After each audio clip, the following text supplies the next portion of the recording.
Esse é o Ancapso e nós vamos falar agora sobre a situação na Ucrânia. Hoje, dia 16 de junho de 2023, são 8 horas da manhã no Rio de Janeiro, 2 horas da tarde lá em Kiev, no momento que eu gravo esse vídeo.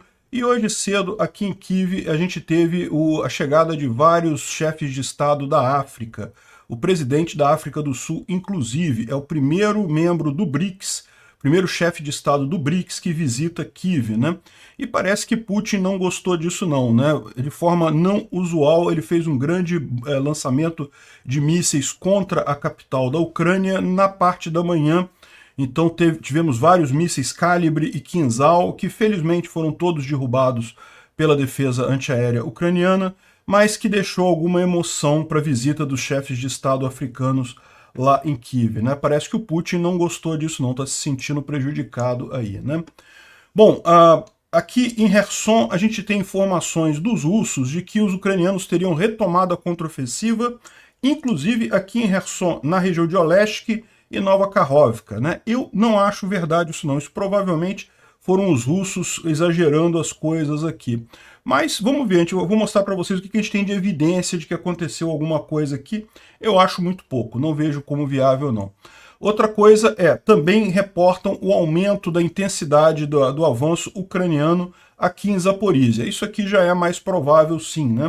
Os ucranianos teriam já nesta noite avançado em direção aqui às cidades de Pitakiatyk e Zerebianki, a partir de Lobikov, também aqui em Orihiv, enfim, em várias direções aqui os ucranianos teriam avançado essa noite. A gente tem poucas informações ainda, silêncio operacional está imperando, mas a gente tem algumas informações que vêm lá dos russos e a gente vai falar sobre elas, né?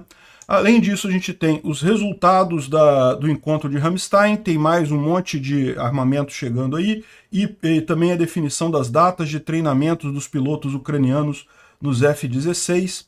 Vamos falar sobre esses e outros assuntos em detalhes. Essas notícias foram sugeridas por MPLA-PT Saia da Minha Vida, Sagat Bordiev e várias outras pessoas. Obrigado aí ao pessoal que sugeriu as notícias. Obrigado a você que está assistindo o nosso vídeo. Se você gosta do nosso conteúdo, por favor, deixe o seu like, se inscreva aqui no canal, né? Pois bem, hoje de manhã cedo, como vocês sabem, vários líderes da África foram fazer uma visita a Kiev, numa missão de paz, tentando levar o plano de paz deles para essa guerra, né? Eu confesso para vocês que eu não sei qual é o plano de paz das nações africanas, mas eu imagino que ela, da mesma forma que o plano de paz do Lula, não vai ser efetivo, não tem como outra saída que não envolva a retirada dos russos completa do território ucraniano, né? Então, esse aqui é o presidente da África do Sul, que foi visitar Bucha e Kiev. E aqui tem outros presidentes também, que foram o presidente de Zâmbia, do Senegal, da Ilhas Comoros, enfim, uma série de... e o presidente do Egito também, o Mustafa Madoli, também foi também nessa visita, né? E o ministro de Relações Exteriores da Uganda também estava lá. Então foi uma delegação da África justamente para levar essa proposta de paz lá para a Ucrânia. E... nesse meio tempo, exatamente quando eles estavam em Kiev, a Rússia lançou vários mísseis Calibre e também Kinzhal, tá? A defesa antiaérea em Kiev esteve ativa durante a parte da manhã toda, com eles lá em Kiev, né? 6 mísseis Kinzhal e 6 Calibre e também alguns drones de reconhecimento foi o resultado, né? O pessoal está lembrando que é um horário extremamente pouco usual para um ataque grande de mísseis dele, né? Ou seja, não é normal a Rússia fazer esses grandes ataques de mísseis na parte da manhã, porque eles seriam menos efetivos, né? A hora que a pessoa está mais desperta. Os russos querem atacar à noite porque é mais difícil de serem identificados, de serem tratados, isso daí. Certamente fizeram isso justamente para ameaçar os presidentes da África do Sul, do Egito e toda a delegação africana que está ali, né? Os russos fizeram a mesma coisa quando um representante chinês foi a Kiev também há um tempo atrás, né? O representante chinês esteve lá também numa missão de paz, querendo conversar com o Zelensky, também não resultou em nada, mas foi significativa a ida dele. E também nessa oportunidade os russos fizeram questão de bombardear Kiev. Acho que os russos querem dar a impressão de que Kiev está sob risco, olha só, a Ucrânia está quase perdendo porque está sendo bombardeada e coisa e tal. Quando é uma lorota isso, vocês sabem, eu tive lá em Kiev, fiquei uma semana lá, não é, o dia a dia tá normal, de vez em quando tem essas palhaçadas de míssil russo mesmo, mas fora isso o dia a dia tá normal lá, né? Enfim, e outra coisa importante, como eu falei, o presidente da África do Sul foi o primeiro membro dos BRICS a visitar Kiev. Os chineses mandaram um representante, não o chefe do Estado, né, não o chefe do governo, para visitar Kiev. Aqui eles falam um pouco sobre qual é esse plano de paz dos presidentes africanos, e segundo eles estão dizendo aqui, eles pedem a suspensão do pedido de prisão do Putin. Lembra, o presidente da África do Sul tem um problema, né? Tem a reunião dos BRICS que vai acontecer na África do Sul em agosto. E, em tese, pela lei, a África do Sul teria que prender o Putin se o Putin for nesse encontro do BRICS. Mas eles querem que o Putin possa ir lá no encontro do BRICS, então eles foram pedir justamente que a Corte Internacional Criminal suspenda esse pedido de prisão do Putin e também retirar algumas sanções anti-Rússia. Foram pedir isso lá em Kiev, né? Eu não sei o que eles estão oferecendo em troca, ou seja, eles estão oferecendo o que em troca disso? Querem só que a Ucrânia pegue leve com o Putin e deixe por isso mesmo? Enfim, tá muito parecido com o plano de paz do Lula, que na verdade é recado do Putin dado por outra pessoa, né? Então não adianta nada isso daqui. Tá aqui foram o reporte das forças ucranianas, aqui ao meio-dia do dia de hoje, do dia 16, 6 mísseis Kinzhal, 6 mísseis Calibre e mais 2 drones de reconhecimento que foram derrubados, né? Infelizmente, esses mísseis mesmo derrubados acabaram atingindo residências e coisa e tal. Isso acontece, vocês sabem, né? Mesmo quando você derruba o míssil, você tira ele da trajetória, mas ele ainda pode atingir alguma coisa. Ele não explode, então o dano é menor, mas ainda assim esses mísseis são pesados, o dano acaba sendo bastante pesado aqui. Isso aqui foi no subúrbio de Kiev, algumas casas foram destruídas. Parece que uma mulher de 82 anos e um motorista foram feridos como resultado disso daqui, né? Felizmente não teve nenhum morto aqui.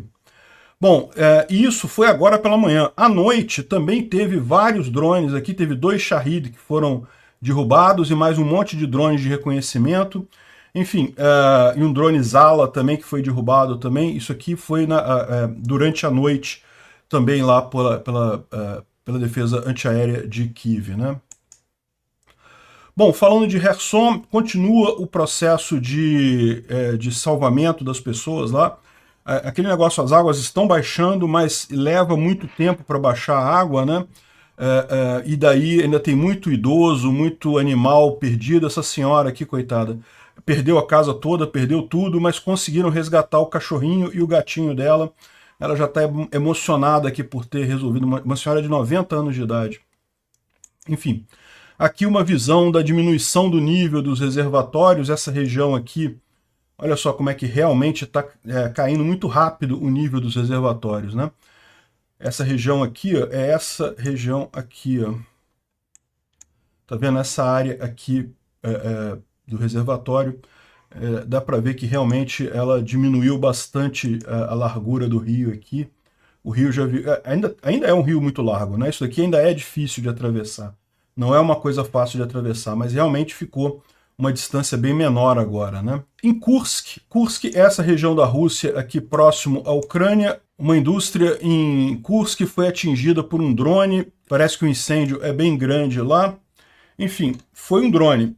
Provavelmente foi um drone ucraniano, né? Aqui também foi alguma coisa que os ucranianos atingiram na margem esquerda de Kherson, uma explosão bem grande. Aqui dá para ver a coluna de fumaça muito grande por ali. Esse é o ponto que o pessoal está falando, né? Que talvez os ucranianos estejam fazendo de fato uma contraofensiva aqui. E isso mostra que os russos explodiram a barreira porque justamente eles sabiam que os ucranianos fariam uma contraofensiva por aqui também, e isso acabou adiando os planos dessa contraofensiva ucraniana aqui na região, né? A gente não sabe, tá? O que eu vou mostrar para vocês aqui é uma série de indicações disso daí que podem ou não ser verdade. Mas vamos fazer primeiro um resumo do que a gente sabe sobre o que está acontecendo lá, né? Vocês sabem, a Ucrânia impôs silêncio operacional, tá todo mundo quieto, ninguém fala nada. Então, mas algumas coisas a gente fica sabendo pelos russos e até por alguns ucranianos também. Então, por exemplo, aqui o Noel Report está sumarizando alguns avisos feitos pelos russos, né? Então, os russos estão dizendo que teve um aumento na atividade em toda a linha de frente, principalmente na região de Robotny, Orihiv, e também ali em Velika Novosilka, eles começaram novamente a atacar Storomaiorsk e Uzoraine, e também eles estão dizendo que, olha aqui, o Raibar está dizendo que as forças ucranianas conseguiram fazer uma cabeça de ponte próximo de Olesk, né? Então você vê aquilo que eu falei, eles estão dizendo que Olesk é na margem esquerda já da região aqui, ó, é essa cidade, é uma cidade que ficou totalmente alagada pela represa, então os ucranianos teriam feito esse avanço aqui, né? Mas, de novo, eu sou cético quanto a isso, tá? Eu acho que ainda com o volume de água que está aqui, ainda é um volume muito grande, ainda seria muito difícil para a Ucrânia fazer esse tipo de coisa. Mas a gente não sabe, né? A informação que a gente tem é essa daí. Além disso, o Argonzo está dizendo que o exército ucraniano fez progressos em posições em Dorozhenyanka, que é ali próximo de Robotny, seria uma cidade antes ali de Robotny, e também em direção a Pology. Então, também avanço naquela região ali. Além disso, algumas outras pessoas falaram algumas outras coisas sobre o que está acontecendo aqui. Então, só lembrar que nada disso daqui é oficial, é tudo alguém falando em algum lugar. Mas, segundo eles estão dizendo aqui, a Ucrânia avançou até 1 quilômetro ao sul de Vuhledar, e isso teria sido um comandante do Comando Sul da Ucrânia, né?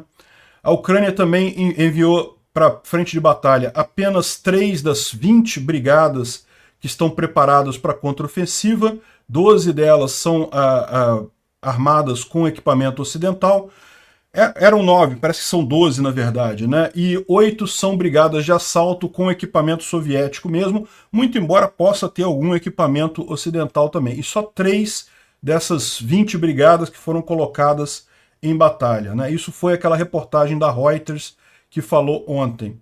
A Ucrânia avançou 7 quilômetros entre Makarivka e Novodonetsk. Makarivka aqui, Novodonetsk aqui. Os ucranianos teriam avançado 7 quilômetros aqui, ou seja, eles teriam tomado essa área, não tem nenhuma cidade aqui, mas eles teriam tomado as posições russas nessa direção, né? Ele fala aqui que as forças ucranianas estão se reagrupando em Makarivka para fazer mais uma empurrada em direção, mais um avanço em direção ao sul.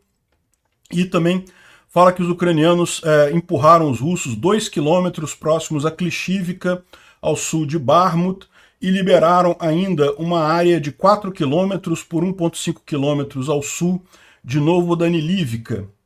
Novodanilivka é aqui em Orihivka, tá vendo aqui? Ó?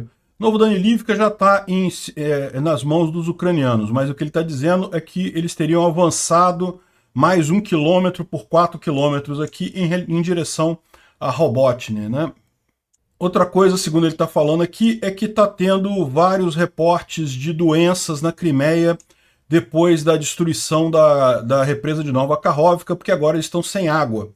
Então, provavelmente eles estão com problema de doenças por lá, né? Estão acabando usando água de não boa qualidade e com isso aumentando as doenças por lá.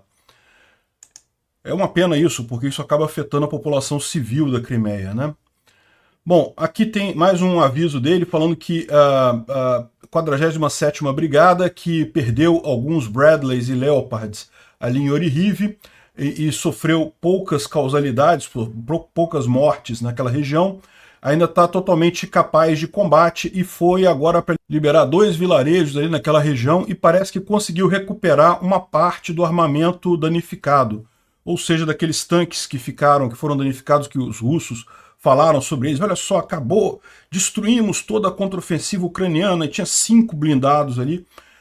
Os ucranianos foram agora fizeram um novo avanço ali, conseguiram recuperar pelo menos parte desses tanques danificados, desses blindados danificados, né?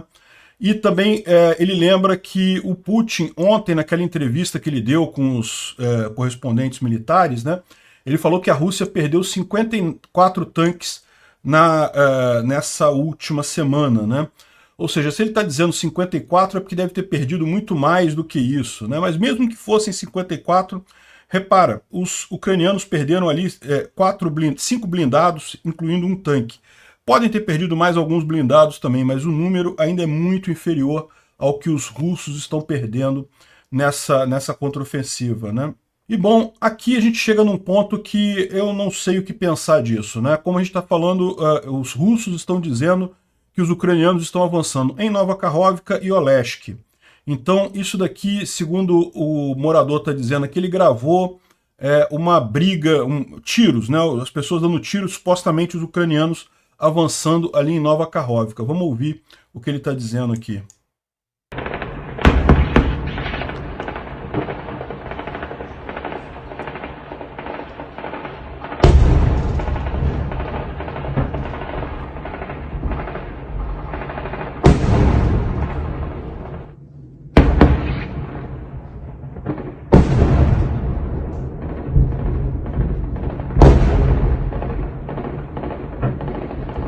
Как мы слышим, уже в течение получаса идет интенсивный обстрел.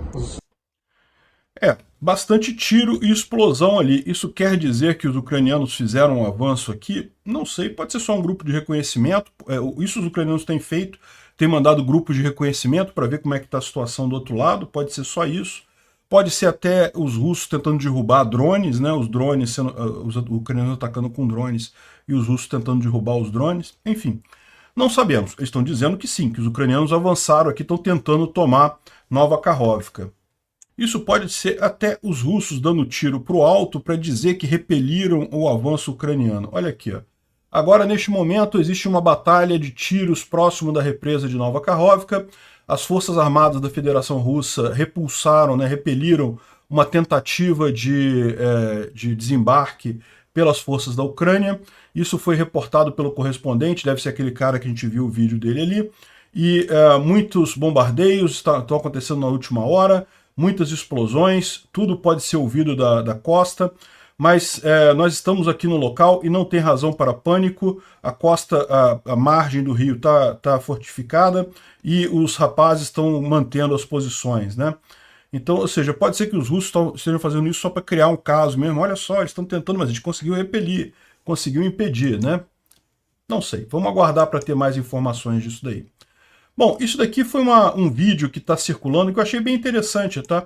Um vídeo de uma arma ocidental justamente que visa fazer deminificação, ou seja, tirar as minas, explodir as minas numa região para justamente permitir o avanço das tropas, né?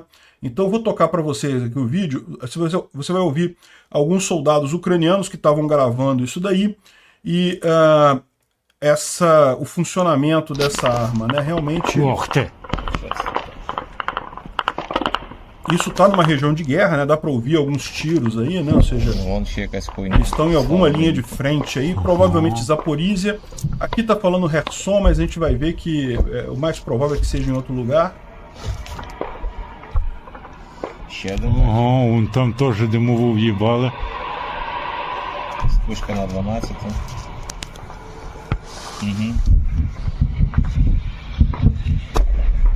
Aí você começa a ver um monte de minas explodindo aqui, né? Eu confesso pra vocês que eu não sei como é que funciona essa arma, não. Титанчика уже не видно.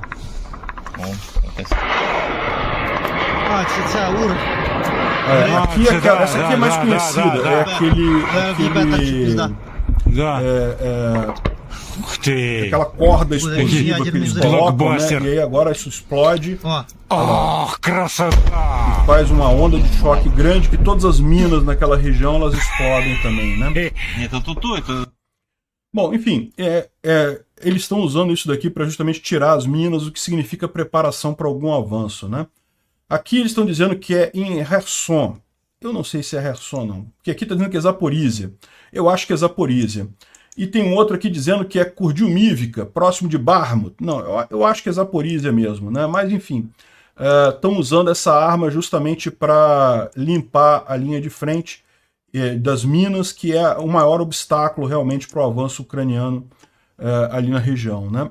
Aqui os bloggers russos estão falando que tem muita briga, né, ali na região de Lobkov, em direção a Piatyhatsk. Lobkov é essa cidade aqui, Piatihati é essa outra aqui, Jerebianki é essa outra aqui. Essas duas aqui ainda estavam nas mãos dos russos. Os ucranianos já estão lutando aqui nos arredores da cidade, né? Tá bem claro o que está acontecendo aqui. Lobkov também já esteve na mão dos russos. Essas áreas cinza mais escura aqui, o azul escuro aqui, elas eram áreas que já foram tomadas pelos russos e agora os ucranianos retomaram. Então essa área aqui foi retomada pelos ucranianos. Aqui está na zona cinza, ou seja, ninguém controla a cidade, a coisa está indo e vindo aqui. A gente espera que os ucranianos em breve retomem essas cidades de vez, né? Aqui o Tendar também reforça, múltiplas fontes dizem que tem muita briga na região de Piatihati e Zerebianki, né, no sul de Lobkov, e também estão dizendo que as forças russas estão usando T-62 e T-54 como SPGs para retornar fogo, ou seja, estão usando o tanque como artilharia. Qual que é o problema disso? Por que isso é uma coisa que o pessoal está chamando a atenção? Porque você tem artilharia móvel, que são os tanques feitos para lançar cargas de longa distância, né? Artilharia são aquelas armas que você bota, canhões ou obuses, que são feitas para lançar projéteis a muita distância. O tanque não. O tanque ele é feito para você atingir coisas próximas, né? Para você avançar com o tanque, e ele tem aquela arma principal do tanque, o canhão ali, que ele usa para atirar em coisas próximas ali, né? Mas, em tese, você pode subir o canhão do tanque e botar uma carga maior, né? Porque quando você opera esses canhões, você calcula a quantidade de explosivo que você bota de cada carga. Então você pode botar uma carga maior e usar um canhão como se fosse uma peça de artilharia, como se fosse um obus ou um canhão de artilharia normal, para mais longa distância, né? Só que qual que é o problema disso? O barril, né, o cano do tanque não foi feito para isso, ele não tá preparado para fazer tiro de longa distância, né?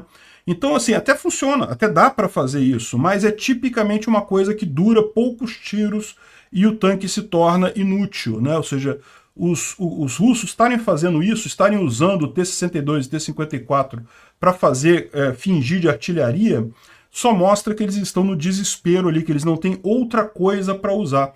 Seja porque eles não têm mais peças de artilharia para atingir, seja porque a munição de artilharia acabou. Eles não estão recebendo munição de artilharia, aí o que eles têm é munição para o canhão do tanque, então eles estão usando o tanque como artilharia, né? Ou seja, é um movimento desesperado deles aqui, indica que eles estão com problemas nessa região. O blogger militar russo Voenkor, ele fala aqui que na direção de Zaporizhia, as forças armadas ucranianas estão atacando Robotny, já estão há algum tempo, e na direção da cidade estrategicamente importante de Tokmak, né? Vocês reparam que tem algumas diferenças de escrita de nome de cidade, isso é comum, tá, na Ucrânia, tá? Existe algum progresso, ou seja, os ucranianos conseguiram avançar alguma coisa. Eles tomaram novas posições também em Dorozhnyanka, e isso é a estrada na direção da cidade importante, estrategicamente importante de Polozh. A artilharia russa atingiu as unidades ucranianas em Ruliapole e Krasna. As Forças Armadas da Ucrânia atingiram posições das Forças Armadas russas em Piatihati. Bom, o que ele está dizendo aqui, né? Ele está falando dessa região aqui, né? Primeiro que os ucranianos estão avançando aqui de Orihiv, brigando por Robotny em direção a Tokmak. Tokmak está aqui embaixo. Tokmak é a cidade estrategicamente importante aqui, a mais estratégica de todas nessa região. Mas os ucranianos, por enquanto, estão lutando aqui por Robotny, né? Agora, o que ele falou ali, e que está corroborado por outras fontes também, é que os ucranianos avançaram aqui, avançaram pelo menos 1,5 km, ou seja, aqui pra gente parece que não tem nada aqui, né? Mas certamente tem um monte de trincheiras russas aqui, de posições defensivas russas aqui. Os ucranianos conseguiram avançar e estão um pouco mais próximos de Robotny, né? Ou seja, corrobora aquilo que a gente viu o ucraniano falar, que a 47ª Brigada retomou parte da área que tinha sido perdida aqui, né? E também ele fala sobre Ruliapole, que é essa cidade que está na mão dos ucranianos aqui, que estariam avançando em direção a Polozh, que é essa outra cidade aqui, também uma cidade importante, não tão crucial, mas importante também. Por quê? Porque ela também é a passagem desse rio aqui, né? Esse rio aqui pode atrapalhar o avanço ucraniano nessa região, então é importante tomar Polozh pela passagem do rio que tem por aqui.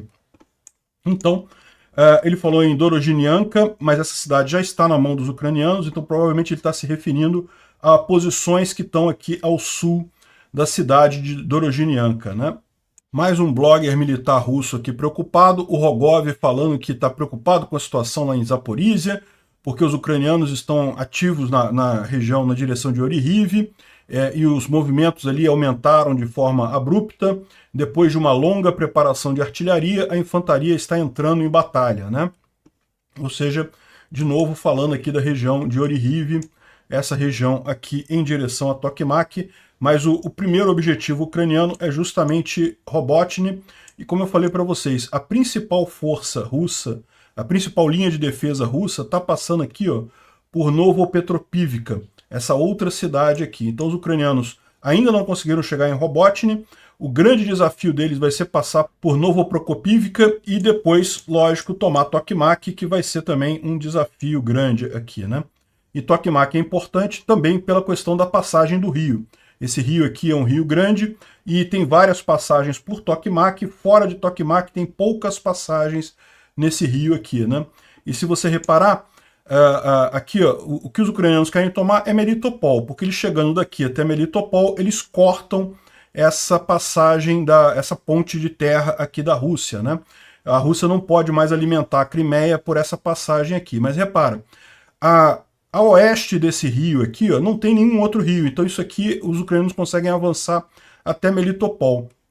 Mas desse lado de cá tem vários rios, ó, e o maior deles é esse justamente que passa por Tokmak. É esse que pode prejudicar os avanços ucranianos por aqui. Então por isso que Tokmak é uma cidade muito importante. Da mesma forma, Polozh tem um outro rio aqui também, que pode atrapalhar esse avanço ucraniano aqui, né?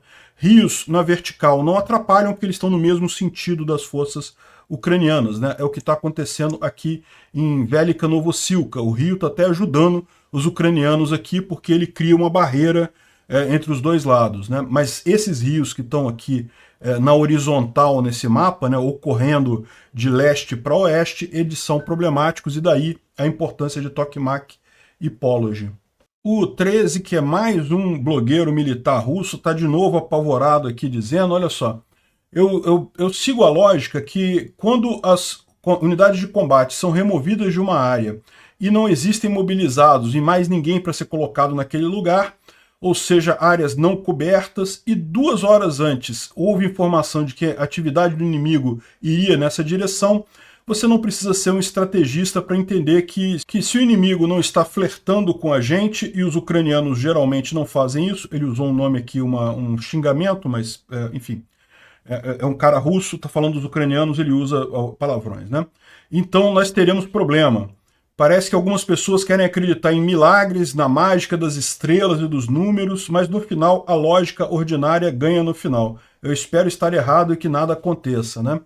Bom, a gente não sabe exatamente do que ele está falando aqui, mas o que ele está dizendo é que quando ele está dando a entender que os russos retiraram tropas de uma região, então tem áreas não cobertas agora na linha de frente, e que teve a informação de atividade inimiga nessa direção, provavelmente é porque é um problema muito grande para a gente, né? De novo, ele não fala o que é, aonde é que é, o que é. Mas o que dá a entender disso daqui é que justamente ele está falando da região de Kherson, né? Porque vocês lembram, depois da destruição da barragem aqui, os russos aproveitaram que não haveria contraofensiva ucraniana por aqui para tirar as tropas que eles tinham de reserva aqui e mandar para tentar segurar a contraofensiva que estava acontecendo aqui em Zaporizhia, né? Só que agora eles tiraram as tropas daqui, deixaram áreas descobertas e pode ser que a gente esteja vendo os ucranianos avançarem por aqui. De novo, a gente não tem indicação de nada disso, né? Outro lugar que estão falando de avanço ucraniano que não tinha sido falado até aqui, que é justamente Vuhledar. É meramente rumores, tá? Não tem certeza de que está acontecendo isso, mas segundo diz o pessoal, as unidades ucranianas avançaram em direção ao inimigo até 1 quilômetro, né? Ou seja, os ucranianos teriam avançado aqui na região de Vuhledar. Onde é que é Vuhledar? É um pouquinho mais para cá, Aqui é onde está toda aquela frente de Velika Novossilka, né, que os ucranianos estão avançando. Um pouco mais para leste fica Vuhledar, né? É uma cidade que Pavlivka e Mikilsk estão na mão dos russos. Os russos tentaram tomar Vuhledar durante muito tempo, mas não conseguem. E agora os ucranianos teriam avançado 1 quilômetro, teriam retomado essas dachas aqui ao sul, a região de Mikilsk. Enfim, eles falam aqui, ó, tá vendo? Aqui, ó, Vuhledar está aqui. Isso aqui é uma grande explosão que aconteceu nessa área aqui, mas essa área é uma área cinza, ou seja, não está nem com russos nem com ucranianos. Essa explosão aqui teria acontecido nessa área, não dá para saber exatamente o que foi atingido aqui, se foi tropa russa, se foi tropa ucraniana, porque como a gente está vendo aqui, essa área ela está no meio da zona cinza, né? Tem tanto russos quanto ucranianos ali. A gente vai ficar sabendo isso em poucos dias, afinal, se teve alguma coisa ali, né? E o Vitaly está trazendo aqui a informação de que um avanço aqui nessa região de Vuhledar seria algo muito interessante para os ucranianos. Porque se eles conseguirem tomar Volovanra, basicamente não tem mais nenhum obstáculo até Mariupol. Ou seja, seria o caminho mais rápido para Mariupol, né? Se você olhar aqui, olha só, Volovanra é essa cidade aqui, relativamente perto de Vuhledar. Não é uma cidade fácil de ser tomada, é uma cidade que fica no alto. Vocês podem ver aqui pela elevação aqui, né? É uma cidade que está bem protegida, por quê? Porque ela é um hub de trem importante para os russos aqui. Repara, a linha de trem passa bem por aqui. Mas, uma vez feito isso, você pode pegar essa H20 aqui, ó, e você vai direto para Mariupol. Repara que tem poucos cruzamentos de rios, poucas coisas aqui.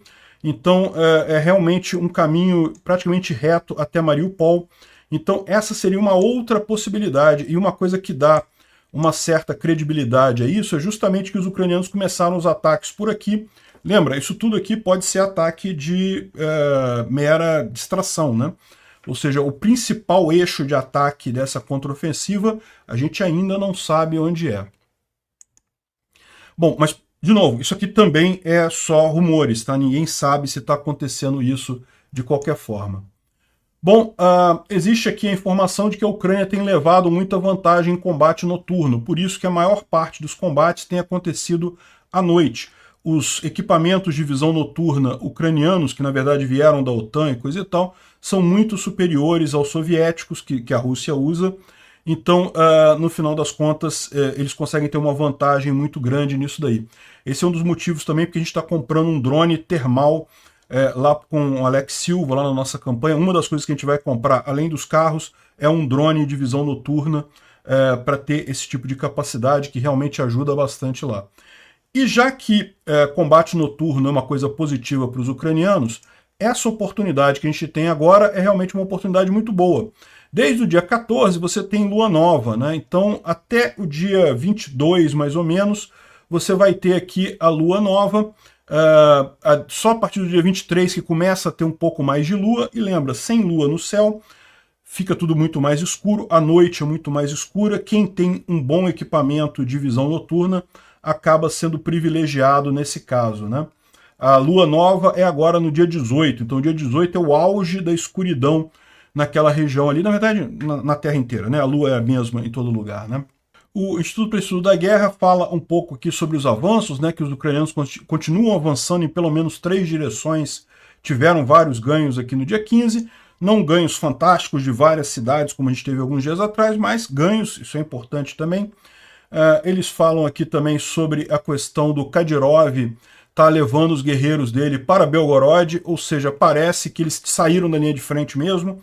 Lembra que deu uma confusão, que eles tiraram o pessoal checheno de Marinka e coisa e tal? Acho que os chechenos não queriam mais ficar na linha de frente, estão realmente preocupados com a questão lá do general deles morto, foram mandados para Belgorod agora para defender Belgorod. O curioso é que o grupo Wagner também tinha ido para lá, né? Tá ficando uma coisa, tá quente aquela região de Belgorod ali. Vamos ver quando é que o Corpo Voluntário Russo e a Legião Liberdade da Rússia fazem mais alguma brincadeira por lá. E finalmente ele fala aqui também sobre alguns dos resultados do Ramstein que saíram ontem, que justamente o Ocidente deve prover aviões F-16 e mais tanques Leopard para a Ucrânia nos próximos meses, ou seja, já tem mais armas chegando e a aviação vai chegar muito em breve, né? Na linha de frente, a gente teve algum tipo de batalha aqui em Stelmarivka. Há bastante tempo que esse fronte aqui está parado, mas teve alguma disputa por aqui, mas sem alteração significativa. Da mesma forma, aqui em Bakhmut, teve avanço ucraniano aqui no norte de Bakhmut, mas nada significativo. Enfim, aqui continuam os ucranianos avançando aqui em Velika Novosilka. Ele coloca aqui ó, que os ucranianos falaram que avançaram 1 quilômetro na direção de Vuhledar, então ele incluiu isso aqui, né, como também mais uma posição de avanço ucraniano ali, né. Fora isso, nenhuma outra grande novidade. As informações oficiais não saíram ainda dessa contraofensiva, dessa nova fase da contraofensiva, só nos próximos dias que a gente deve ter isso, né. Olha que fofo, o Putin imitando o Zelensky, né? O Zelensky com esse negócio de informalmente botar cadeira para falar com os repórteres e coisa e tal. O Putin foi lá imitar o Zelensky também, deve estar com uma inveja, eu vou te falar um negócio. Isso daqui é um quadrozinho que ajuda a desmentir aquela bobajada toda que o Tucker Carlson falou no programa dele, que os ucranianos tinham explodido a represa e não sei o que lá, né? E eles listam aqui os 4 fatos que são totalmente sem sentido. Ele falou que os ucranianos poderiam estourar a represa com um míssil. E não, aquela represa foi construída capaz de segurar um ataque nuclear, então não tem como derrubar ela com um míssil. Apenas uma carga explosiva dentro da represa poderia fazer isso. A Ucrânia poderia explodir a represa de dentro. E o fato é que a Rússia controlava a represa, não tinha como um grupo de sabotagem ucraniano entrar lá dentro com toneladas de explosivo para fazer isso. Não tem como, não tem lógica isso, né? A Rússia unanimemente acusou a Ucrânia de demolir a represa. E, de novo, a gente falou sobre isso também no dia. Não, os oficiais russos primeiro falaram que não teve explosão, que teve só um vazamento pequeno, que não era nada. Aí depois que eles perceberam o tamanho da merda que eles tinham feito, aí que eles mudaram de ideia e disseram que era a Ucrânia que tinha atingido a represa, né? E a destruição da represa foi benéfica à Ucrânia e não, de fato, não traz nenhum ganho estratégico para a Ucrânia e ainda causa danos em ambientes, economia e coisa e tal da área ucraniana. Aí o Tucker Carlson fala assim, não, que foi causado prejuízo só na área russa e na Crimeia e coisa e tal. Não, olha só. Não tem área russa na Ucrânia. A Crimeia e Kherson estão temporariamente ocupados. São áreas ucranianas, então isso causou prejuízo às pessoas ucranianas que estão ali. Os russos vão ser expulsos daqui a pouco de lá.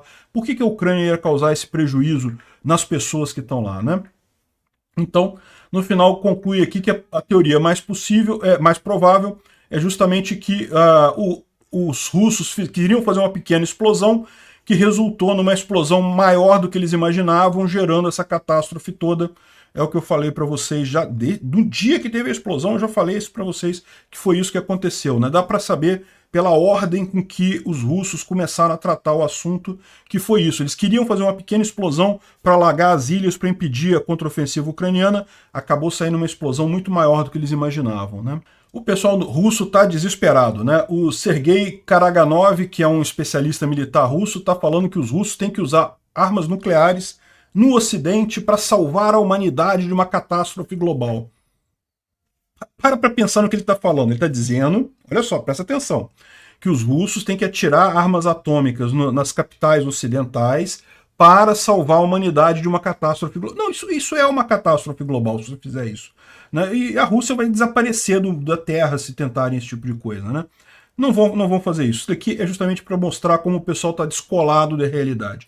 Não existe essa possibilidade da Rússia usar armas nucleares, até porque, se usar, a China, que é a única coisa que segura a economia russa, vai também se voltar contra a Rússia. Então, não existe essa possibilidade. Bom, está acontecendo a Feira Internacional Econômica de São Petersburgo, né, que é supostamente um encontro de países alinhados à Rússia na questão econômica e coisa e tal. Durante um tempo isso foi até alguma coisa relevante, mas agora com a invasão da Ucrânia, a Rússia está totalmente isolada do resto do mundo, então não tem mais nada lá. Ainda assim tem umas coisas muito engraçadas, né? A Autovais, que é a fabricante da Lada, apresentou o novo carro dela, o Lada Aura, só que o carro não ligou. Eles tiveram que, olha só, na hora de fazer a apresentação do carro, o pessoal filmando, a imprensa toda ali, tiveram que abrir o capô do carro para consertar não sei o que lá e aí o carro ligar, né? Que coisa chata isso, hein? Bom, uma outra informação que é preocupante é que parece que teve troca de tiros na fronteira entre a Polônia e a Bielorrússia. Eles ainda não sabem se foram soldados belorussos, né, os soldados de Belarus, que atingiram os poloneses, né? Então pode ser que sejam cidadãos fazendo alguma besteira. Enfim, mas isso daqui é arriscado, porque vocês sabem, a Polônia faz parte da OTAN, né? E se for realmente... Essa imagem aqui é uma outra imagem que eles botaram, tá? Não é a imagem do fato acontecido, não, tá? Não tem essa quantidade de tropa dos dois lados da fronteira, não. Mas se realmente comprovar que foram tiros dados por Belarus, isso pode implicar até no artigo 5º, né? Mas eu acho que não. Pelo que eles estão falando aqui, eles vão dizer que foram outras pessoas com tiro, dando tiro e coisa e tal, e não vai ter nada disso, não. Agora, resultados de Ramstein positivos para a Ucrânia, né? 4 países prometeram mais mísseis de defesa antiaérea e equipamento em defesa antiaérea, e também mais tanques e mais um monte de coisa, e também começaram a armar a questão da coalizão para o treinamento dos F-16 e entrega dos F-16 na Ucrânia, né? Então, notícias muito boas, né? Outra coisa curiosa é isso daqui. Esse jornal aqui está em israelense. Deixa eu ver se em inglês aqui dá para a gente ler. Parece que tem centenas de tanques antigos israelenses que estão indo para a Europa, um acordo histórico, né? Eles não falam para qual país da Europa. Aqui, na verdade, um país da Europa, apenas um país da Europa comprou os tanques israelenses Merkava 2 e Merkava 3 com o apoio dos Estados Unidos, né? Eles não falam o nome do país que teria comprado esses tanques, mas tudo leva a crer que é a Ucrânia, né? Então é isso daí, excelente notícia. Esses tanques podem ser velhos para Israel, mas são tanques de boa qualidade, então podem ser muito úteis na Ucrânia ainda. E por serem velhos, justamente são mais baratos, então também não impacta em tanto o orçamento da Ucrânia lá, né? Então, excelente notícia essa.